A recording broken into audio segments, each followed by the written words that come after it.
Halo semuanya, kami dari kelompok 3 yang beranggotakan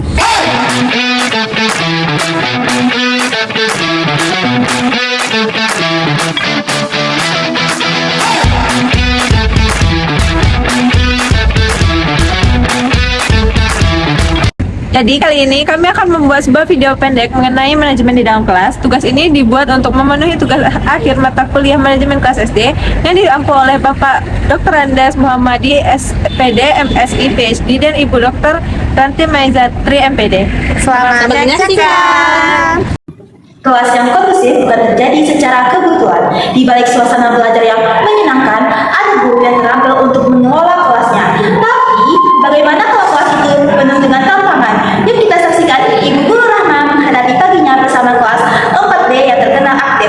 Selamat menyaksikan videonya.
Sudah seminggu tiap hari sama.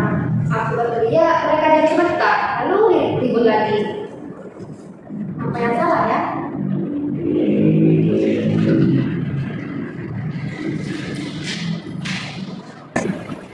Kelas yang kondusif bukan soal membuat siswa takut pada guru, tapi soal membangun rasa saling percaya.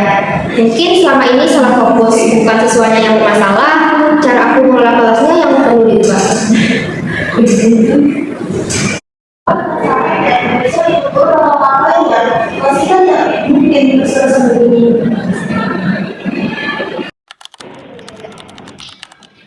Selamat pagi anak-anak semuanya. Pagi, Bu. Nah, jadi hari ini kita tidak langsung belajar ke materi, tapi kita mau bikin sesuatu yang penting dan seru banget. Halo, main game, nonton film. Hampir. Kita harus bikin aturan untuk kelas kita sendiri, bukan aturan dari ibu, tapi dari kalian semua.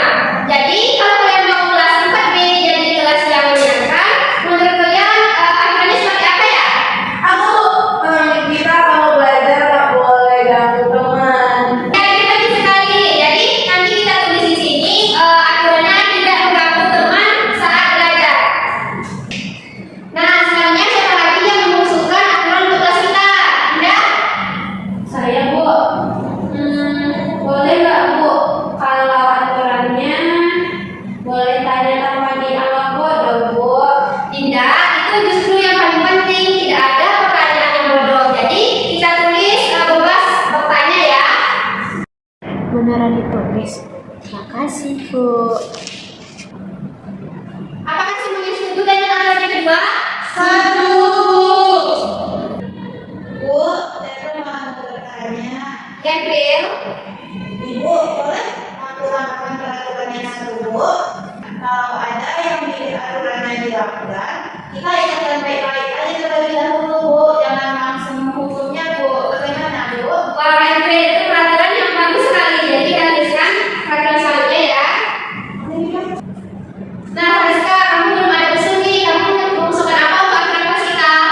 Bu, bagaimana kalau misalnya peraturan itu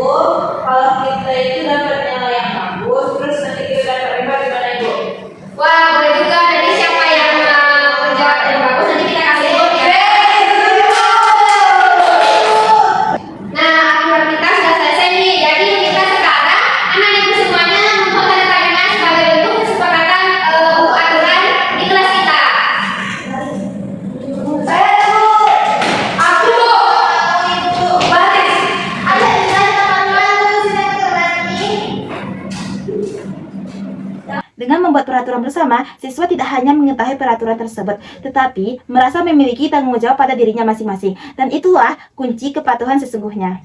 Bu, balik lempar kertas ke saya, Bu.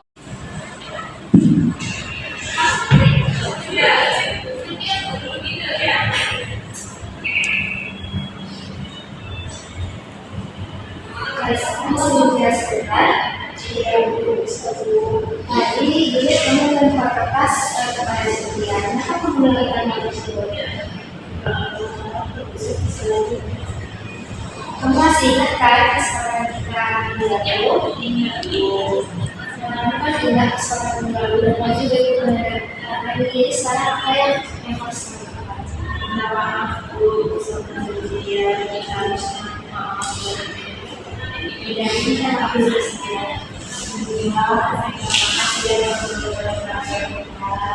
Dia yang bahwa dari sekarang itu sebenarnya tahu kita sangat baik. Iya, Bu. Kasih ya, Bu, Ibu dan ternyata itu tidak memakan dari semua orang ya. Anak harusnya langsung meminta maaf ke Cynthia. Iya, Epin, itu ada yang baik. Sama-sama itu aku juga.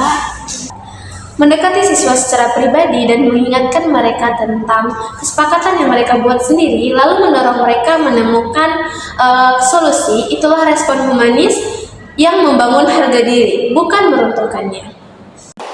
Anak-anak, ingatkan peraturan kita.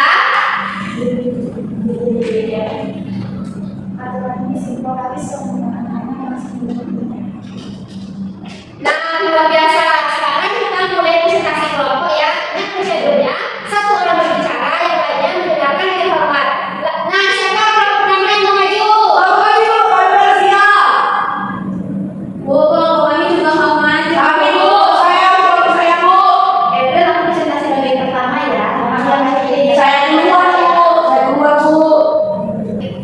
Kalau begitu, Bu, kelompokannya aja yang terakhir, Bu. Biar kelompok Cynthia aja yang pertama, Bu. Saya nggak akan marah, Bu. Iya, benar. Saya duluan. Berarti saya duluan, Bu. Kamu duluan. Kan yang pertama duluan. Ya udah, aku ikut. Sekarang ini boleh kamu katakan, itu nggak jadi. Itu yang pertama loh. Biasa aja, Bu.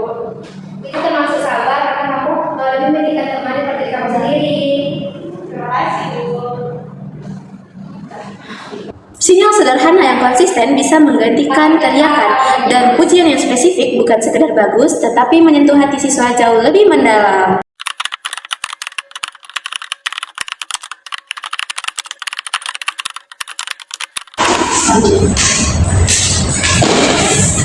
Dinda, kamu kenapa? Kalau ada yang dibingungkan, bertanya saja kepada ibu guru. Nggak apa-apa ini, nggak apa-apa kok.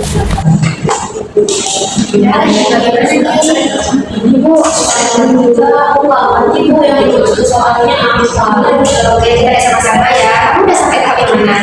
Di sini Bu, tapi nggak yakin betul atau enggak Bu. Nah, ini udah betul ya rangkaian pertamanya, tinggal satu lagi. Nah, jadi kalau kasusnya seperti ini, menurut Dinda gimana solusinya? Nanti dijawab Bu. Ya, benar sekali. Tuh kan Dinda, kalau mau bertanya, bertanya aja. Ibu guru tidak akan marah kok. Lain kali bertanya aja ya. Jangan malu-malu lagi ya. Ya, Dinda, kamu kalau ada yang ragukan, langsung tanya aja ke Ibu. Ya Bu, makasih ya Bu. Sebenarnya tadi aku juga kebingungan bahwa dari itu, tapi karena kamu sudah bertanya, terima kasih ya. Sama April. Kelas yang hebat bukan karena siswanya diam dan patuh karena takut, tetapi karena guru yang bisa membangun rasa aman, kepercayaan, dan kesepakatan bersama antara siswanya di dalam kelas. 1. Libatkan siswa dalam membuat aturan kelasnya sendiri. Aturan yang berasal dari mereka akan dijaga juga oleh mereka. 2. Ciptakan sinyal dan rutinitas yang konsisten. Tanpa teriakan, kelas bisa dikelola dengan tenang dan efektif. 3. Saat ada masalah perilaku, dekati mereka secara personal. Ingatkan mereka tentang kesepakatan dan dorong mereka untuk mencari solusi secara mandiri. Akhiri dengan kepercayaan. 4. Setiap siswa berhak merasa dilihat. Guru yang proaktif mendatangi siswa yang diam adalah guru yang benar-benar hadir untuk semua. Kita anak calon guru dan terus belajar. Manajemen kelas bukan hanya tentang kontrol, tetapi koneksi antara guru dan siswa. Sekian video dari kami. See you and dadah.